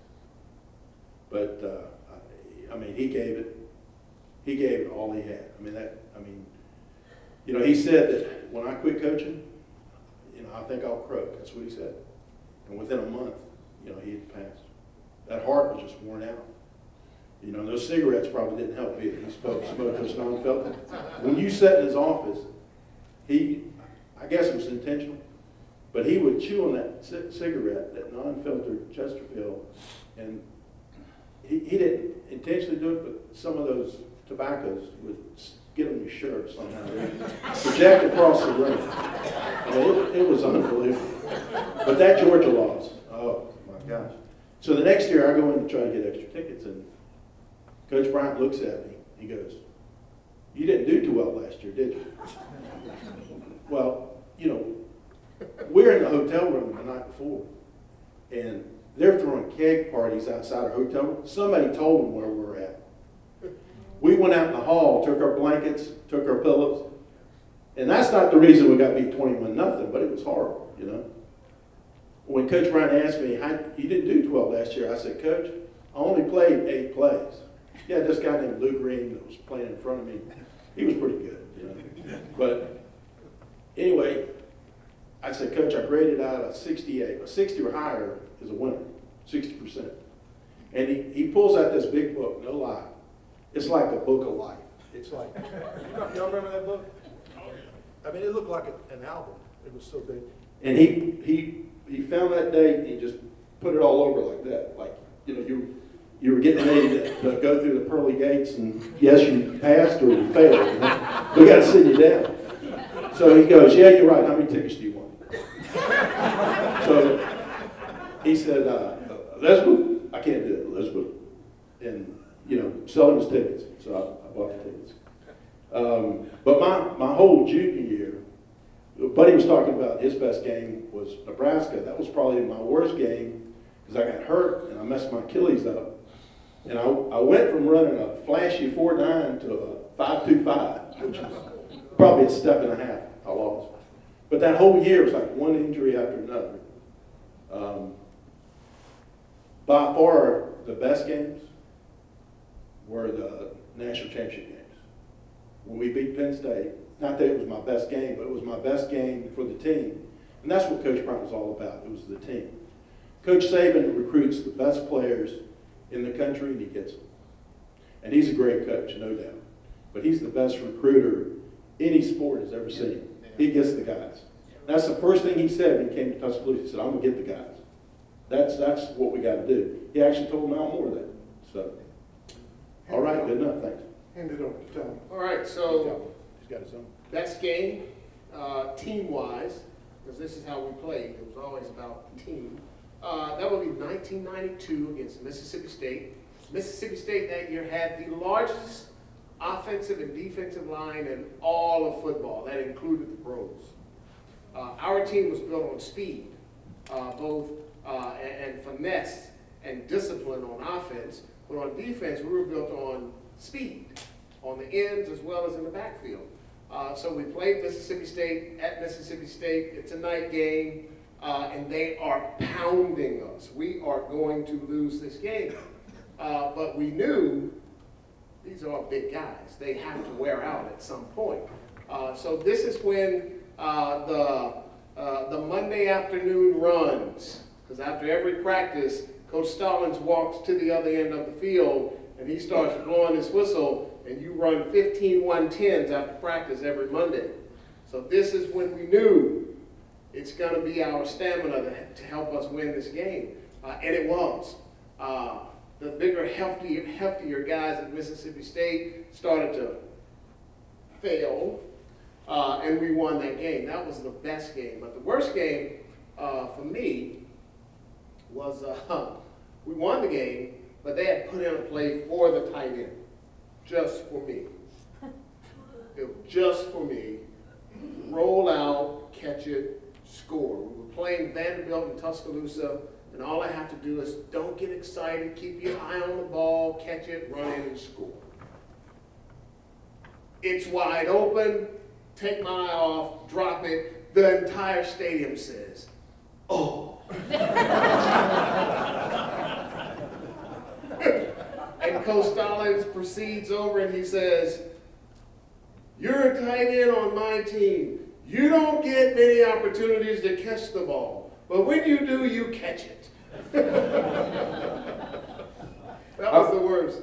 I want to show before I start asking a few questions here, the very first page of content in this book shows something I want you to know about most of the guys up here on the stage.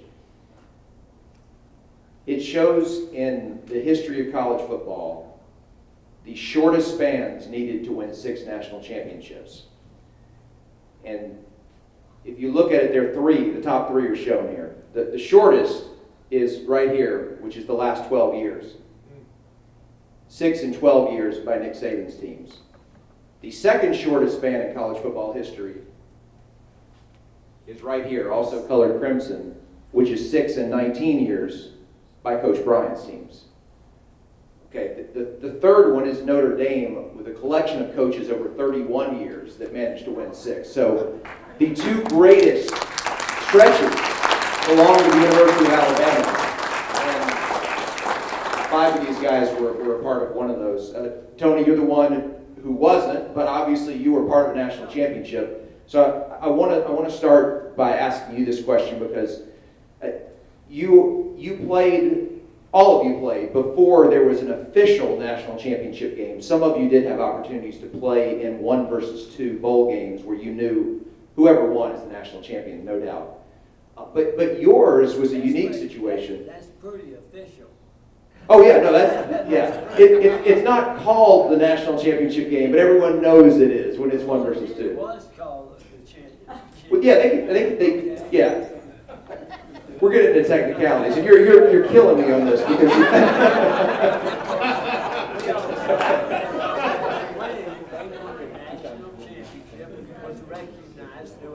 Right. No. There's no doubt. I'm just saying as far as going into the game, because sometimes, like you were talking about the 64 team, where you won the national championship, but that game that you played, even when you won, you weren't sure afterward whether you were going to be voted as the national champion afterward, where some of these games, there was no doubt. And so The way it was, 64 was, they voted before, one year they voted before, AP or UP voted before, and then after the game, the UP voted, and Texas.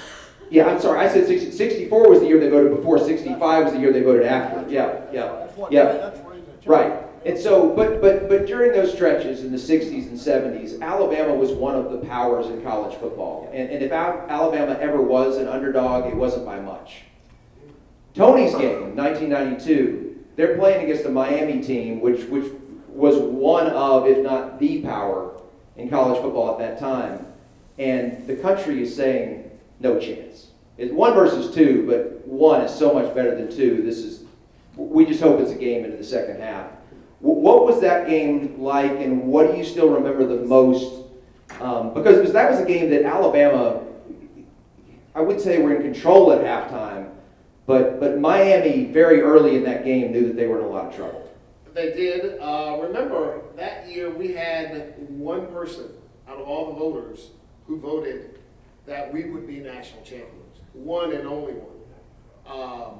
And that was motivation for us as a team, because remember, we knew what we wanted. If you all recall, the previous year, game number 2 of the year, we went to the Swamp in Florida, beat the brakes off of us in Florida, and we never lost another game.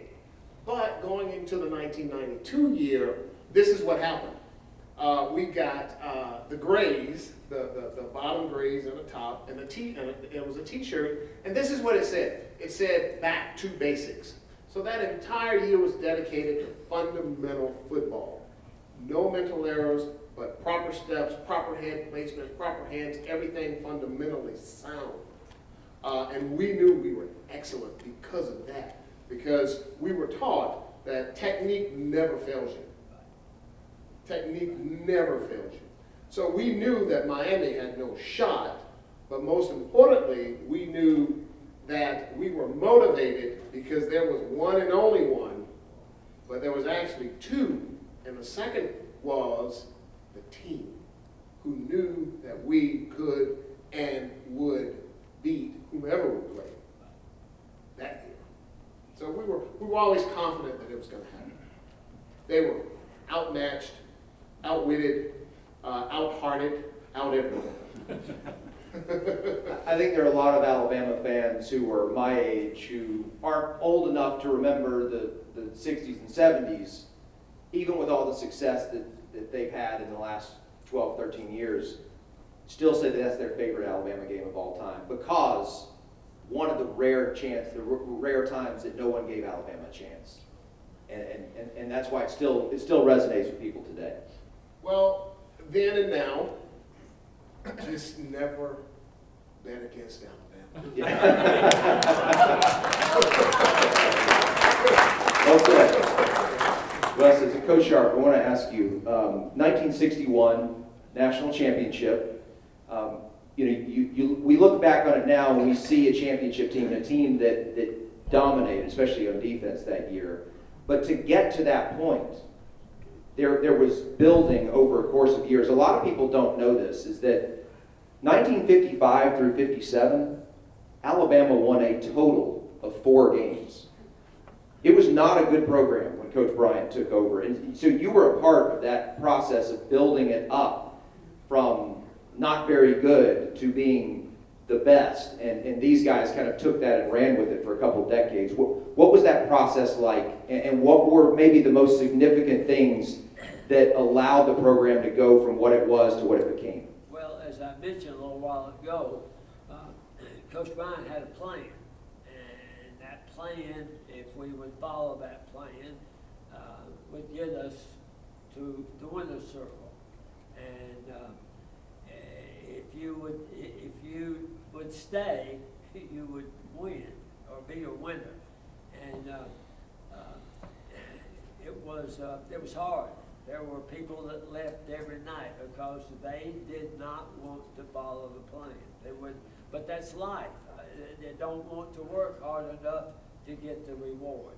And that was the beginning. Now, there's a pretty good foundation in Alabama that started back in those early 60s, on up through the 70s, 90s. Coach Saban has continued to build on the foundation. The similarities between what Coach Saban does and what Coach Bryant did are almost, to those that understand, identical. Okay? And you know, I was very fortunate to be a part of it. And it was never a part of what I thought I was going to. I thought I was off to corporate America. Coach Bryant had a different idea. He saw something.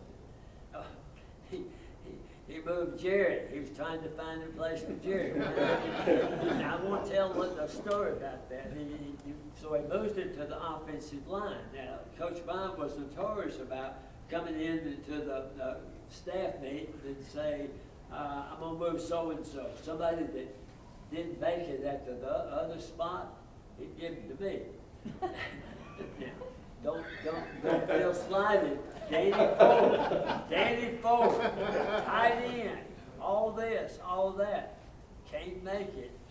Coach Bryant comes in and says, I'm moving forward to tackle, offensive tackle. And it wound up being a really, really good one. We're playing Nebraska. I'm getting off of track here. Playing Nebraska. It's a passing situation in the Orange Bowl. And we used the preset, up and go down. And Danny didn't go down. He just turned to face that All-American defensive end.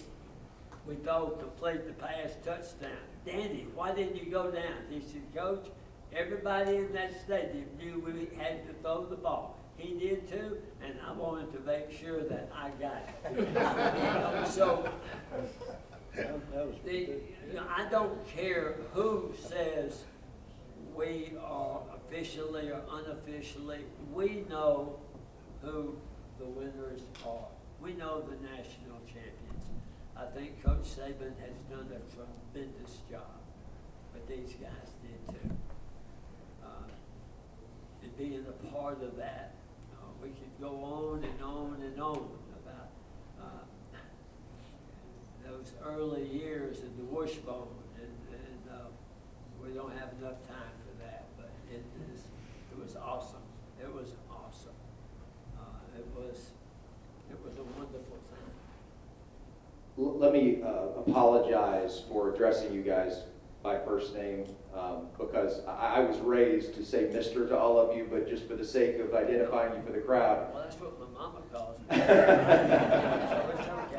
So it's okay. So let me just, first of all, Jerry, I'll say that you were probably not the only one in the history of college football ever to be moved from safety to offensive line, but you're the only one I've ever heard of. So it's a great story. I saw something where you were quoted as saying that Coach Bryant would not allow people to be ordinary. And so I want you to talk about that a little bit, and all the other guys who played for him. Feel free to chime in too. Just some of the ways in which that played out, not only when you were at Alabama, but the way that it served you later in life. Well, you know, I go back to that, coming from Sparta, North Carolina down there, and the cool air and the clean air and all that I was used to, and getting in this 115-degree humidity and paper mills and all that, and then we had 67 freshmen. Back then it was pretty much unlimited signing, and I guess that's the reason I was there, because they sure as hell would have given me a scholarship for my ability in high school. But anyway, about 67, I'd add to back up a little bit what Coach Sharp said. I have a picture in my office of the 17 seniors that came out of that 67 group. We had 67 that went and 17 that stayed. And there was a lot of reasons. A lot of people got hurt. You know, a lot of kids went back home to their girlfriends. I mean, it was just a lot of, it wasn't just because things were tough, but things were tough. Coach Bryant, he was, somebody asked me about Coach Bryant when I thought he was going to die. So I didn't think Coach Bryant was ever going to die. I thought the only thing that would take Coach Bryant out would be one of these asteroids that came back and killed all the dinosaurs, because he was a Tyrannosaurus Rex. And, but anyway, he did. He pushed you. He demanded a lot out of you. And if you stayed and you tried, you didn't have to play. I had several guys on our team that didn't play a lot, but they all got national championship rings. They all got to participate in the rewards. And I don't know, I really can't tell you, there was just something about Coach Bryant that he had this, it's just like Tony said when Jim, when he walked in a room, you could hear a pin drop. I can even remember hearing him winding his watch still. That's how quiet it was. I don't know this clock. But anyway, I don't know if that really answers the question. What you were talking about is just a demand for respect and wanting to be the best that you can be. And you're talking about a guy here now. You're talking about a 185-pound offensive lineman. Let me tell you something. Now you can't helmet to helmet. You can't cut them. You can't blindside them. I made a living blindsiding. If I didn't weigh 185 pounds, if I kicked somebody weighed about 215, I wouldn't hit him when he wasn't looking. I wouldn't grab some things, and squeeze some things sometimes that made people a little bit weaker, and you had to do what you had to do when you weighed 185 pounds. But anyway, You're black. Let me finish up by asking a question just for Steve, Buddy, and Jim about Coach Bryant also, just a little bit different way of framing it. We heard about the stare and the gravelly voice, and he's a big man, and all the things about him that were so intimidating. Tell us one thing about Coach Bryant that you wish that everybody knew. Well, we've talked about how tough he was. Yeah. And we've talked about how I think we didn't say the word, but I will, tested everybody. Nobody's ever come through Alabama with Coach Bryant that wasn't tested in a very tough manner. But Coach Bryant chuckled one time in a practice. And Coach Sharp will remember this particular deal. It was a Saturday morning scrimmage in 1973. And the day before, Coach Sharper told us that y'all make your calls. Y'all make your calls. I said, Coach, this is just offensive line group. I said, y'all make your calls. I said, Coach, Cabillas knows what red is, and they know what all these colors mean. I said, Tell them what you did. You're changing your block. yeah, we're changing our blocking schemes with this. And I said, tell you what, let's let red be Chevrolet and a Cadillac. I said, red be Cadillac, a blue be Chevrolet, and something else was going to be Ford. So that's what we're going to do. So they won't know what we're going to do. So anyway, we're going to do that on Saturday morning. So Bryant, fairly early, mid-morning, I guess, Saturday morning scrimmage, and we get out there. And Coach Sharp said, y'all make the calls. So I won't call his name. He's one of my favorite guys. But Buddy Brown is the left guard. Now, Buddy ended up playing right tackle most of the time, but Buddy was playing left guard at this time, also known as Bearcat. Yeah. I said, Buddy, make your call. And he gets down the stance and got him skipping Cabillas, defensive tackle. This is one of these best against the best, okay? And I said, Buddy, make the call. And he said, Cadillac, red Cadillac. And then Cabillas starts laughing. He starts chuckling. Buddy's chuckling. And they said, Coach Bryant said, oh, y'all get back up. Coach Bryant turned away, but he's chuckling. He's laughing. And a very good Auburn friend of mine said, after I tell that story years later, he said, me and Coach Bryant really laughing? I said, yeah, he laughed. Let me tell you something. We were good on offense. We were good on defense. And I really believe Coach Bryant knew we weren't going to let ourselves have a bad practice. And we didn't. That's right. It was, we did not have a bad practice on that Saturday morning. And so anyway, another side of Coach Bryant. Let me address something there. Once the players, or as Coach Bryant put it, saucered and blowed, once you had passed the test, you couldn't ask for a better friend. You couldn't ask for someone to help you. There's stories of former players from Kentucky, from Maryland, from Texas A&M that have gone back to Coach Bryant and asked for help. And he's helped them. He cared about his players. Nick Saban cares about his players. Once you've been saucered, blowed, passed the test, you know what that means, don't you? Saucered, blowed, and you are just right. That's an old Southern term there. And that he cared about you. And that's why you were willing to go the extra step to do whatever to make him happy. So I did not play for Coach Bryant. But let me tell you this. This is how you know when a person's existence was more than just them being somewhere. I played for Coach Stallings, but Coach Bryant touched my life and transformed my life. Because one of the first things that happened to me as a student athlete at Alabama in the soup store, I came across a plaque, a poem, a saying, a quote of his that spoke to me one day as a freshman, and I put it on the desk in Bryant Hall. It has guided my life then and even now. Many of you have heard it and you know it. And these were his words. If you believe in yourself, have dedication and pride, and never quit, you will be a winner.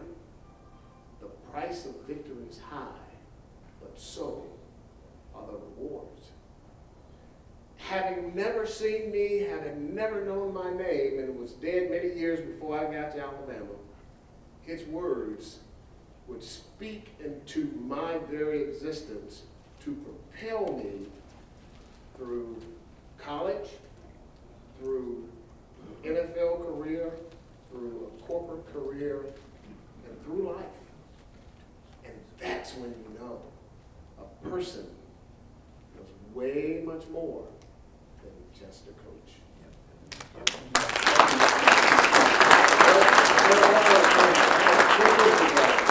alumni group, I'm sure many of y'all already know this, but one thing Coach Bryant did, he established a scholarship fund, and every child that was a child of former players, if you attended the University of Alabama, you got some type of scholarship.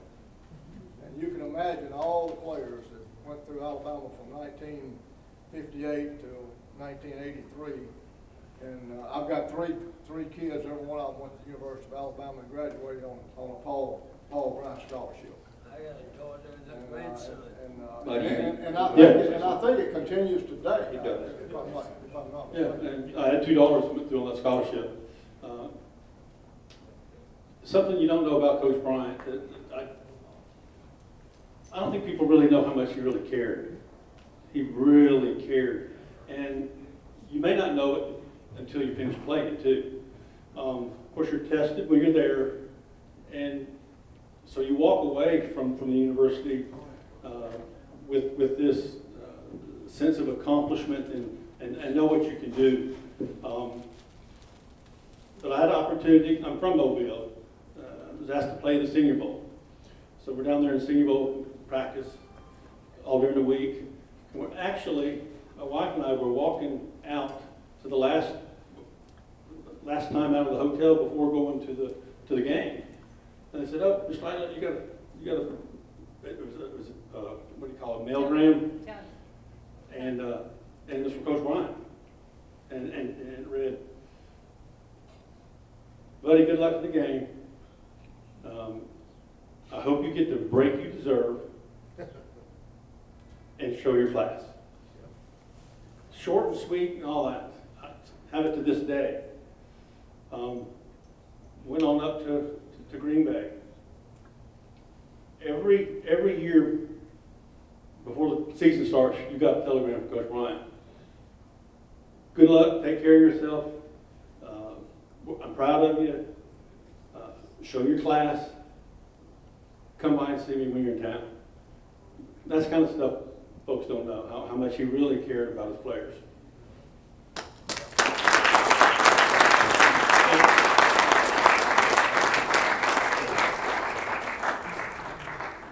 One thing people don't realize about Coach Bryant was how funny he was at times. I mean, it's hard to believe, imagine him being funny, but he really was funny. And I had a lady stay with me who was a former host. She would show prospective players around campus. And they had a meeting at the Coliseum where at that time the coaches' offices were at Memorial Coliseum.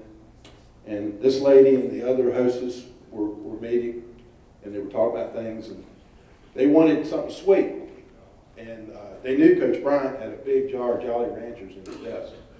But nobody was proud enough, I'm not proud enough, nobody was courageous enough to walk in there and get these Jolly Ranchers. So finally, they just told this girl who stayed at my B&B, she was a freshman, so they said, "You go get it." So she walks in the office, and the lights are out, and she's creeping in there, and she was going to stick her hand in there and just pull some out. She had her hand in the jar, and then all of a sudden, she heard this, "Can I help you, little lady?" Coach Bryant comes out of the bathroom. And, I mean, she has to give a report about why she's in that office and explain every step. You know, she was sent there by the other hostess and all that stuff. So he looks at her and he smiles. He goes, "Hell, just take the whole damn jar." That's Coach Bryant. I mean, sometimes things were so tense, and then he would say something, and it would just totally relax the whole atmosphere. Thank you guys so much. Let's give them all a big round. Thank you very much. We appreciate you.